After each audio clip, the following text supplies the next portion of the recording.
Kamala Harris just admitted she was being controlled by the White House. And somehow we're supposed to believe that she would have been a strong leader. If you can't stand up to your handlers, how are you going to stand up to world leaders? We're going to get into it in this video. Make sure you hit the like button, subscribe to the channel. Also, check out the Patreon for exclusive content. Let's get into it.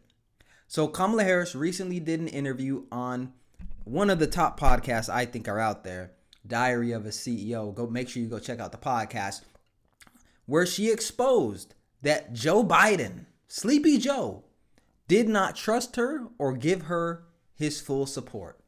Meaning, even inside her own party, she could not assert leadership. Why is this important? Because I don't think this is a coincidence. I think that she wants to run again, and I believe they might just do it. I believe the Democrat Party is sitting back like, how can we use Kamala again? This time will be different. It won't. It won't. And the fact that she's going on these podcasts, pretty much throwing Joe Biden under the bus, throwing Joe Biden under the same buses that he had a problem with black people busing back in the day, that she was on, by the way.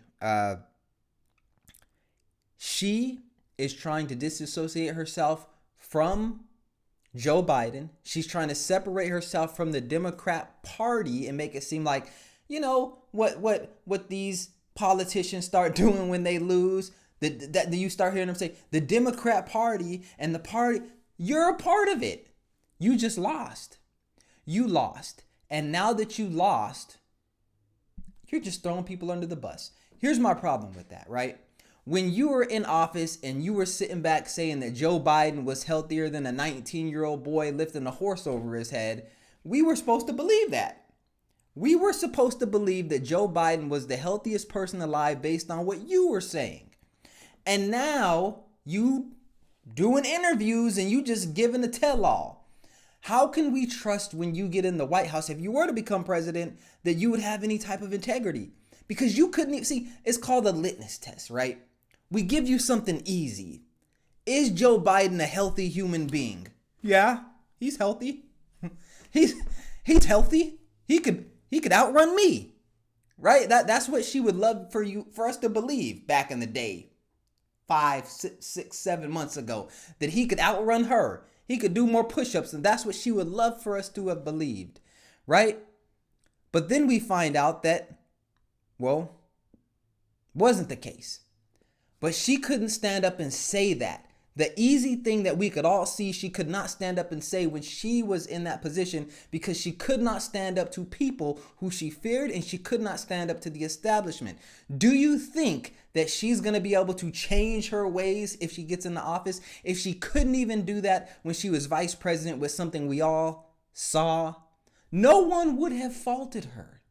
I mean, regular people, the voter, the regular person would not have faulted her for saying, Joe Biden is not in the best position, and I want to step up as the leader this country needs and deserves. He gave it a great shot. What was wrong with that? But we have to just ignore him falling upwards on stairs, ignore him on the debate, ignore him when he riding his bike, ignore him when he doing these weird speeches where he's like whispering into the microphone, hey, I'm Joe. We're just supposed to ignore that. But now that you lost, you get to come out and give a tell-all. I'm not buying it. I'm not buying it. She was claiming that people did not want her to go on the Joe Rogan podcast, that her team was pretty much stopping her. And that, you know, there was just scheduling issues. There were scheduling issues. And then she said, well, I don't think it would have mattered. If I would have went anyways, it probably would have changed the outcome of the election. Neither did Meg the Stallion or Cardi B going up on stage shaking their booty cheeks. Did that change the election? Did you paying $1 million to build some stage for Call Me Daddy podcast, did that change the election? Did that get any of the swing votes? Did that change anyone's mind? Like, oh my God, I'm going to vote for Kamala now because Meg the Stallion twerked on stage. Did that help? Maybe it did. Maybe I don't understand the power of twerking nowadays. Maybe that's what the country needs. Just more twerking. Twerk, twerk, twerk, twerk, twerk. Government shutdown ended. Is that what we need? Twerk benefits? No more SNAP benefits? Anyways. All right. My thing is this. If you're already vice president and still can't say no to your handlers, what do you think that says about her strength under pressure? Right? What do you think that says about your strength under pressure? Like, if you can't handle being a co-pilot, do I want you flying the airplane? Like, if you can't tell the passengers, hey, can y'all please sit down because you think they're going to not like me, do I want you flying the plane and you say, hey, we're not going to take off today because the weather's too bad? I don't trust you as the pilot now because you couldn't do the simple things. You couldn't do the things that nobody would have faulted you for. But this is the real issue. We're in a time now where people don't want this. What is this? A spoon. What do they do with these? They spoon feed you. Spoon feed you. No, Joe Biden, he's good. The American people, they can't handle if Joe Biden was unhealthy. A 79-year-old man unhealthy? We got to give him something. Just spoon feed him lies. Oh, he was ready for the debate. He showed up. He killed the debate. Spoon feed another lie. And spoon feed. And then you look up and you a damn baby. You look up and you a damn baby because they've been spoon feeding you lies. You not healthy. You ain't been getting the nutrients that you need because they've been spoon feeding you BS. And by the time you look up, it's on to the next election cycle and they done rebranded themselves. This is what she's trying to do now. She's trying to rebrand herself as the honest politician that's going to come out, and she was under all this pressure, and she's a woman, and they were putting the makeup on, and she had to do that for 5 hours, and oh my God, they don't respect me because I'm this and that. You're just not relatable. You're not relatable, and people want to believe that when you're behind closed doors, you're doing the right thing. That you're doing the right thing. But instead, you can't even say the easy stuff out loud, right? The easy stuff out loud.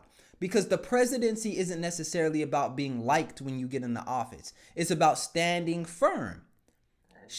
Her tone comes off more as someone that's seeking sympathy right now than projecting authority. She said something in the interview.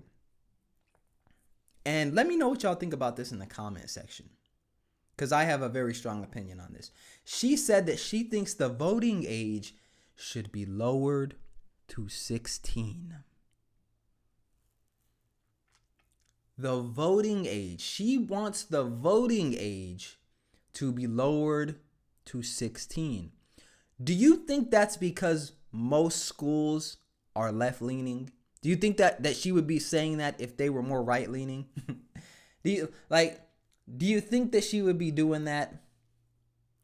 So we can kind of see, and these are the same things that I think cost Democrats the last election, where you had illegal immigrants coming in and people were fearful that was going to dilute the vote and give Democrats an upper edge. Now we can see that, most kids, most teenagers, they're probably going to lean more left.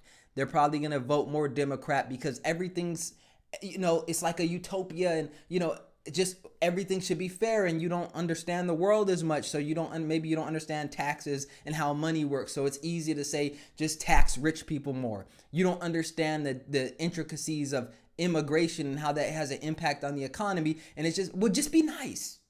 Let's just be nice. But you don't necessarily know how it works to have a more balanced opinion. And I'm not saying you cannot be an adult and be a Democrat. I'm just saying that seems to be the default, where it's like Republicans are more of the bad guy because they come in and say, whoa, we cannot just keep spending money. Whoa, you need to save your money. Whoa, don't live on welfare your whole life. They're the bad guy. Until you grow up and you start paying taxes, and then they took $1,200 out of your check, and you like, where is that tax money going? Do they really need that? These are the conversations, right? So for her to say that she wants the voting age to be lowered to 16, I'm very skeptical of that. I think it's very weird that many people say, you know, you cannot consent to sex until you're an adult, but we should just allow children essentially to decide the outcome of the country. I think that opens up a lot more doors. And I think that that also takes away some of the protection that maybe children, especially young girls, have at that age. Because if you're old enough to vote, why wouldn't you be old enough to do other stuff? And I bet you if they lower the voting age to 16, guess what else they're going to lower the age to? Joining the military. Joining the military. And we see how that ends up going when people just start joining the military and they're ramping up for these wars. And this could be a sign that the world is not as peaceful as we may think it is. This could be the introduction of them trying to take people's children away. Because think about it, they've already taken your child away in the school system. Now they're going to take them away at 16 when they have to join the army because you wanted them to vote. Anyways, go check out this interview, Kamala Harris, Diary of a CEO. I think it's a very interesting one. I don't think she's attacking this branding, trying to rebrand herself in the correct way. I think that it's making her look weak. But let me know what you think in the comment section. Make sure you tap in, hit the like button, subscribe to the channel. Make sure you check out the Patreon exclusive content on there. I will be building it up and you will start getting more and more content, more and more perks. All that great stuff. Appreciate y'all. See you in the next video. Peace.